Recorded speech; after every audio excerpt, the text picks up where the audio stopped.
paglapag mo ay magkakaroon ka ng shopping frenzy mindset. Parang, oh, I wanna buy that. Uy, gusto ko bumili ng relos na yon. Uy, made in ganyan. Alam mo yun? Mawiwili ka talaga eh dahil ang dami nilang variety. It doesn't mean na parating cheap.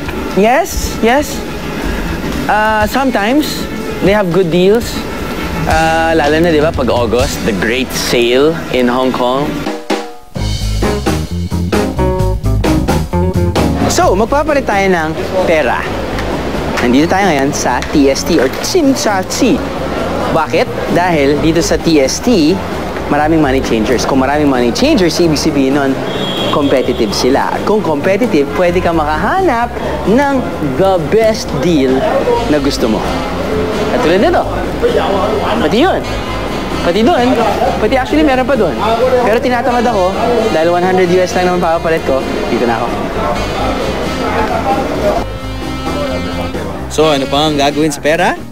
Aba, gastusin na to! Kung gusto mo ng branded o designer clothes, sugod na sa mga mall na nakalat sa Central, Kowloon at Lantau Island. Pero kung on a budget ka at mahilig sa tiyangge, siguradong ito ang magugustuhan mo. So, yung mga binibenta nila dito, hindi lahat original. Hint, hint. Okay? Pero masarap to pang pasalubong. Tinawag ito ng ladies market dahil karamihan ng tinda dito pang babae. Yan ay noon. Ngayon, kumpletos recados na dito. Mga lalaki, mabilis lang eh. Tingin, tingin, tingin. Ito gusto ko, bibilin ko. Mga babae, tingin, tingin. Ano kaya? Guys, ano kaya? Hindi mo na bibilin, babalik, titingin, babalik, titingin. Finally, hindi bibilin. I'm telling you mga biyahero, mauubos ang oras nyo sa kapipili. Suggestion ko, gumawa na ng listahan kung anong gusto nyong bilhin para di kayo abuti ng siyam-siyam sa pamili. Ang isa sigurong item na feel good ako pag bumibili ako dito sa ladies market. Yung mga chongsam. Gustong gusto to ng mga babae. Hindi siya ganun kamahal. Pero pag sinusuot niya ng mga babae, ang ganda sa kanila, lalo na pag Chinese New Year.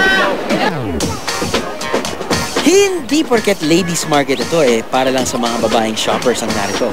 Guys, sa kabilang kanto lang, may naghihintay para sa sneakerheads o mga kolektor ng sapatos. Ito ang Mongkok. Dito, hile-hilerang nagbebenta ng lahat na ata ng tatak at disenyo ng mga sikat na rubber shoe brands sa buong mundo. Kaya lang naman ako pumupunta dito sa area na to sa Mongkok. Dahil sa sapatos. Pag makakita ako ng may check, wala na. Nasisira na yung ulo ko. Nangangati na ako. Kinikilig na ako. Nagkakaroon ako ng anxiety attack. Parang hinihili ako papunta doon. Di pa dyan nagtatapos ang ating shopping spree. Sa di kalayuan, matatagpuan naman ang isang shopping area para sa mga mahilig sa pre-owned o yung second-hand gadgets at items. Nandito tayo ngayon sa Samshuipo Station at nagbibenta sila dito ng samot-saring gadgets. Yung kanilang definition ng kanilang gadgets, syempre nandiyan yung electronics at hindi kailangan brand new.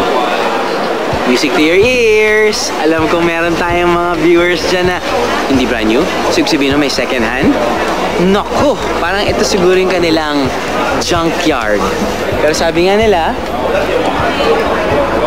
trash for some, but treasure for others.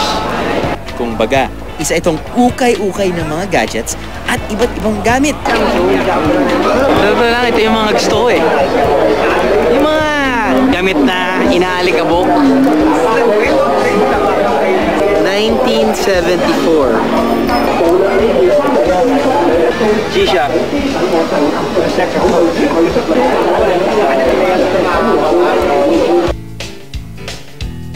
Imagine, Divisoria! Ayun, parang ganon. Pero mas malinis at tourist-friendly dito.